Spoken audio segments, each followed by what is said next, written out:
Internet पर आज भी बहुत सारे ऐसे विजुअल्स और क्लिप्स शेयर किए जाते हैं जिसमें गांधी जी को इन आर्मी यूनिफॉर्म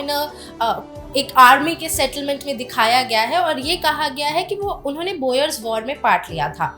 एंड अगेन उनके नॉन वायलेंस का जो कॉन्सेप्ट है उसकी प्रमोशन के क्रेडिबिलिटी पर क्वेश्चन उठती है कि एक इंसान जिसने वॉर में पार्ट लिया हो वो किस तरीके से अहिंसा या नॉन वायलेंस की बात कर सकता है। Now, the Boers War was fought between England and the Dutch settlers and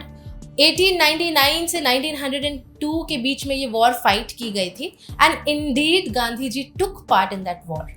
but बात ये है कि वो लड़ने के मकसद से उन्होंने इस वॉर में पार्ट नहीं लिया था। उन्होंने एक Indian ambulance corps voluntary organisation set किया था जिसमें अप्रॉक्सीमेटली 1000 लोग थे और इनका कोर मकसद यही था कि जो भी इंसान वहाँ पर अफेक्ट हो रहा है, जिसको भी चोट लग रही है या जिसको भी इमरजेंसी मेडिकल सर्विस की ज़रूरत है, वो उन्हें खुद स्ट्रेचर पर उठाकर एम्बुलेंस में बिठाकर मेडिकल ट्रीटमेंट के लिए ले जाते थे, हॉस्पिटल्स के तरफ ले जाते थे। So the idea was not to fight but the idea was just to serve the people.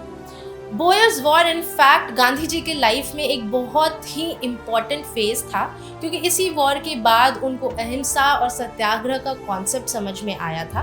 And इसी फिलॉसफी को उन्होंने हमारे इंडियन नेशनल स्ट्रगल में यूज़ किया था। एंड आज के दिन ऑन 2 अक्टूबर गांधी जयंती के दिन हम हमारे भारत के पिता को नमन करते हैं ज़ेन स्टडी के पूरे फैमिली की तरफ से।